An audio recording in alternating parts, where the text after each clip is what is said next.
Hello friends, आपका बहुत बहुत स्वागत है हमारे चैनल सरकारी नौकरी में। जैसा कि आपको स्क्रीन पर दिख रहा है, इंडियन कॉन्स्टिट्यूशन जो अपना भारत का संविधान है, भाग 3 चल रहा है, मूल अधिकार, जिसके अंतर्गत अनुच्छेद 12 से लेकर अनुच्छेद 35 आते हैं।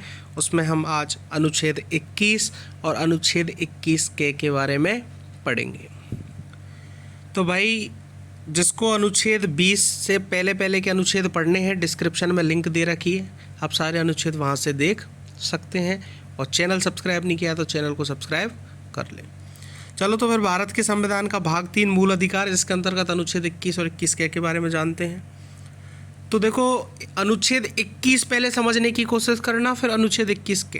तो अनुच्छेद 21 क्या बोलता है? संविधान की थ्योरी के अनुसार किसी व्यक्ति को उसके प्राण या दैहिक स्वतंत्रता से विधि द्वारा स्थापित प्रक्रिया के अनुसार ही वंचित किया जाएगा, अन्यथा नहीं। दोबारा मैं पढ़ देता हूँ। प्राण और दैहिक स्वतंत्रता का संरक्षण दिया गया है अनुच्छेद 21 में। किसी व्यक्ति को उसके प्राण या दैहिक स्वतंत्रता से विधि द्वारा स्थापित प्रक्रिया के अनुसार ही वंचित किया जाएगा, अन्यथा नहीं। एक लाइन बोल दी, लेकिन इसका मतलब समझने की कोशिश करना। देखो, प्राण एवं दैहिक स्वतंत्रता दोनों अलग अलग बात है। प्राण की बात करें तो जैसे पर्यावरण पहला पॉइंट आता है इसमें। पर्यावरण कैसे कि जैसे अपन रास्ते में जो बाइक चलती हैं या फिर कोई भी गाड़ियाँ चलती हैं, तो ये एक पॉल्यूशन करती हैं, प्रदूषण करती हैं, धुआं निकलता है, इससे पॉल्यूशन होता है।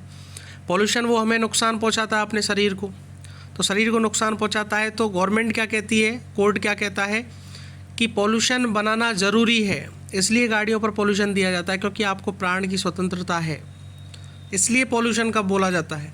तो ये पहला पॉइंट है। दूसरा, जैसे बात करें आत्महत्या का, आप सोचो कि आत्महत्या कर लें तो बिल्कुल नहीं कर सकते। आईपीसी की 309 की धारा के तहत आपको पुलिस पकड़ ले जाएगी, आपने आत्महत्या क्यों की। आप आत्महत्या नहीं कर सकते। यह अनुच्छेद 21 का प्राण पॉइंट का सेकंड पॉइंट आत्महत्या बोलता है। थर्ड में बात करें हेल्थ में, तो आपके हेल्थ की सरकार रख रखाव करेगी। जैसे जितनी भी बीमारी आएंगी या कोई बड़ी बड़ी बीमारी होगी, उसका सरकार रखाव करेगी। यह अनुच्छेद 21 का प्राण पॉइंट बोलता है। प्राण एवं दैहिक स्वतंत्रता में दो बातें हैं। प्राण के बारे में बता रहा हूँ। दैहिक स्वतंत्रता की बात करें तो जैसे एकांत और विदेश यात्रा, जैसे यूपीएससी में काफ़ी बार पूछा गया है ये क्वेश्चन कि अनुच्छेद 19 के साथ अनुच्छेद 21 को मिला दिया जाए तो क्या मिलता है। तो देखो, अनुच्छेद 19 में आपको क्या था, स्वतंत्रता का बोलने का अधिकार था। अनुच्छेद 21 में क्या है, एकांत और विदेश यात्रा, मतलब एकांत में आप रह सकते हो, आपको पूर्ण अधिकार है। आप चाहते हो कि मुझे एकांत में रहना है तो आप बिल्कुल एकांत में रह सकते हो।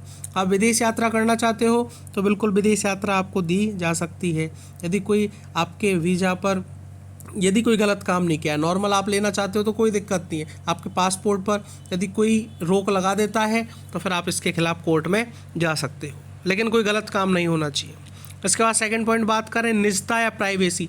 आप अपनी प्राइवेसी छिपाना चाहते हो तो बिल्कुल छिपा सकते हो, सरकार फोर्स नहीं करेगी या कोई भी फोर्स नहीं करेगा आपकी प्राइवेसी ओपन करने के लिए। कोई भी पर्सनल बातें हैं आप अपने पास रख सकते हो, ये आपके पास निजता का अधिकार है दैहिक स्वतंत्रता में। तीसरा इंपॉर्टेंट आता है तलाक वाला। ये मैं आपको समझाता हूँ, वैधिचार बोलते हैं जिसको, ठीक है, इसको अपन वैधिचार बोलते हैं। तलाक वाला क्या था, पहले नियम ये था, ये अब हटा दिया गया है। पहले नियम ये था कि किसी पुरुष या महिला या पति पत्नी में यदि किसी पत्नी का संबंध अवैध है तो उस कंडीशन में पति यदि कोर्ट में जाएगा तो उस कंडीशन में पुरुष को ही सज़ा मिलेगी, क्योंकि ये बोला जाता है कि पत्नी एक सरल स्वभाव की होती है, महिलाएं किसी की बातों में आ जाती हैं। लेकिन ये उस टाइम आईपीसी की 497 में जो धारा थी वो लगती थी और पुरुष को ही सज़ा मिलती थी।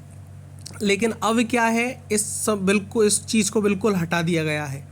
ऐसा थोड़ी है, गलती दोनों की रहती है, पुरुष को भी रहती है और महिला की भी रहती है। तो इसलिए इस पॉइंट को, जो तलाक वाला पॉइंट है, इसको बिल्कुल हटा दिया गया। हाँ, तलाक वाला पॉइंट क्यों कह रहा हूँ मैं इसको, वो इसलिए कह रहा हूँ कि कोई भी महिला चाहे या कोई भी पुरुष चाहे, कोई भी अपनी इच्छा से तलाक ले सकता है। ये आपको अनुच्छेद 21 का दैहिक स्वतंत्रता बोलती है। तो प्राण एवं दैहिक स्वतंत्रता का अधिकार। पर्यावरण के बारे में, आत्महत्या नहीं कर सकते, अपनी हेल्थ की सरकार सुरक्षा करेगी।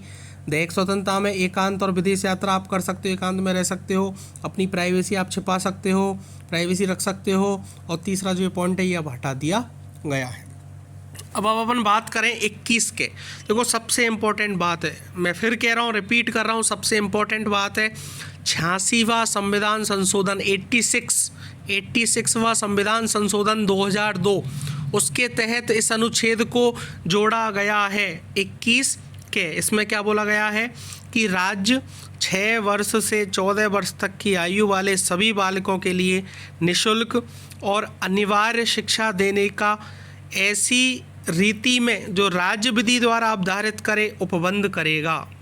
ये बोलता है आपको कि 6 से लेकर 14 वर्ष के जितने भी बच्चे हैं उनको शिक्षा का अधिकार बिल्कुल फ्री होना चाहिए। और इसी के अंतर्गत जो 0 से 6 तक के बच्चे हैं उनको लेकर हेल्थ के लिए भी सरकार ध्यान रखेगी। जैसे ये टीकाकरण होते हैं, पोलियो के होते हैं या फिर किसी और चीज़ के टीकाकरण होते हैं, तो ये सरकार की जिम्मेवारी है कि वो उसका टीका टाइम टू टाइम लगाए। और 6 से 14 साल तक के बच्चों के लिए बिल्कुल शिक्षा फ्री है, ये राज्य के लिए विधि बनाएगी और राज्य को इस तरह से बाध्य किया गया है। ये अनुच्छेद 21 और अनुच्छेद 21 के हमको बताता है।